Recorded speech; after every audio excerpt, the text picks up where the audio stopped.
എന്താണ് genetic counselling?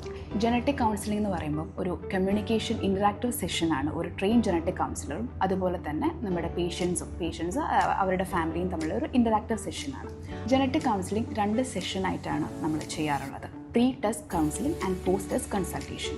Pre ടെസ്റ്റിൻ്റെ സമയത്ത് നമ്മൾ രോഗികളുടെ പേഴ്സണൽ ഡീറ്റെയിൽസ്, അതേപോലെ തന്നെ മെഡിക്കൽ ട്രീറ്റ്മെൻറ്റ്സ്, അവരുടെ സർജറി കഴിഞ്ഞതാണോ, കീമോ, അവരുടെ ഓൺഗോയിങ് ട്രീറ്റ്മെൻറ്റ് എന്താണ്, ഓൾറെഡി എടുത്ത ട്രീറ്റ്മെൻറ്റ് എന്താണ്, അതുപോലെ തന്നെ അവരുടെ psycho social concerns. That is very important. കാരണം നമുക്കറിയാം, ഇപ്പോൾ പല പേഷ്യൻസിനും ഇപ്പോഴും ക്യാൻസർ എന്ന് പറയുന്നത് ഒരു ട്രോമ തന്നെയാണ്. സോ അത് ചികിത്സയ്ക്ക് ശേഷം പിന്നെയും റെക്കറൻസ് വരുമെന്ന് പറയുമ്പം അവർക്കത് പെട്ടെന്ന് ആക്സെപ്റ്റ് ചെയ്യാൻ വേണ്ടി പറ്റില്ല. സോ അവരുടെ psycho social concerns is very important. So അതെല്ലാം നമ്മുടെ പ്രീ ടെസ്റ്റ് കൺസൾട്ടേഷൻ്റെ സമയത്ത് ഇതെല്ലാം ചോദിച്ച് മനസ്സിലാക്കേണ്ടതാണ്. അതിനുശേഷം നമ്മൾ സാമ്പിൾ കളക്ട് ചെയ്യും. പൊതുവേ നമ്മൾ ബ്ലഡ് സാമ്പിളാണ് എടുക്കുന്നത്. ചില കേസസിൽ സലൈവ സാമ്പിൾസ് അല്ലെങ്കിൽ ബക്കൽ സ്വാബും എടുക്കുന്നതാണ്.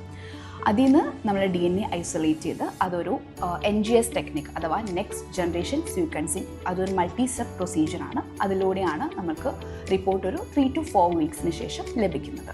ഇനി പോസ്റ്റ് ടെസ്റ്റ് കൗൺസിലിംഗിൻ്റെ സമയത്ത് നമ്മൾ റിപ്പോർട്ട് ഡിസ്കസ് ചെയ്യാണ് ചെയ്യുന്നത്. റിപ്പോർട്ട് വിൽ കം അറ്റ് 3 ടൈപ്പിലാണ് റിപ്പോർട്ട് വരുന്നത്.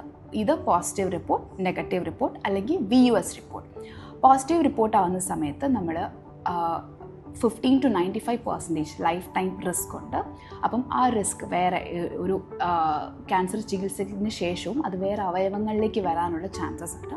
സോ അത് വരാതിരിക്കാൻ, അത് പ്രിവെൻറ്റീവ് സർജറീസ് ആയിട്ടും അതേപോലെ തന്നെ നമുക്ക് സ്ക്രീനിങ് ചെയ്യാനും അതേപോലെ അവരുടെ ട്രീറ്റ്മെൻറ്റിൽ എന്തെങ്കിലും മാറ്റങ്ങൾ വരുന്നുണ്ടോ എന്നൊക്കെ നോക്കിയിട്ട് നമ്മൾ അതിനുള്ളൊരു guidance, proper guidance, risk management plan provide ചെയ്യുന്നതായിരിക്കും.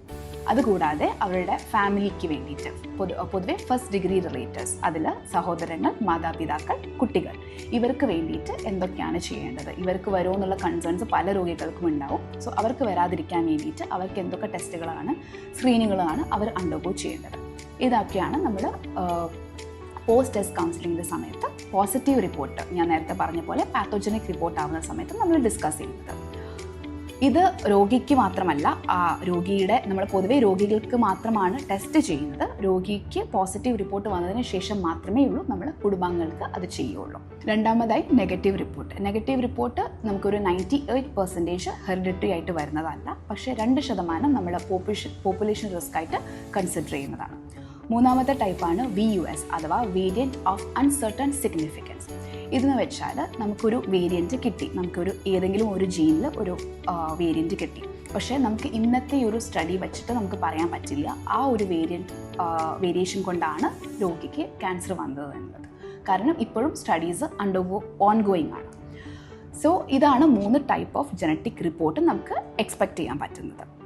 ഈ ജനറ്റിക് ടെസ്റ്റ് നമ്മൾ ചെയ്യുന്നത് എല്ലാ രോഗികളുടെയും സമ്മതത്തോടു കൂടിയായിരിക്കും. അവരുടെ നിന്ന് ഒരു കൺസെൻറ്റ് നമ്മൾ സൈൻ ചെയ്ത് വാങ്ങിക്കും. ആ കൺസെൻറ്റിൽ ആ സമ്മതപത്രത്തിൽ നമ്മൾ എന്തിനു വേണ്ടിയിട്ടാണ് ഈ ടെസ്റ്റ് ചെയ്യുന്നത്, ഇതിൻ്റെ റിസൾട്ട് എന്താണ്, എന്തൊക്കെയായിരിക്കും പോസിബിൾ റിസൾട്ട് എന്തൊക്കെയാണ് എന്നുള്ളതെല്ലാം ഡീറ്റെയിൽ ആയിട്ട് നമ്മൾ എഴുതിയിട്ടുണ്ടാവും.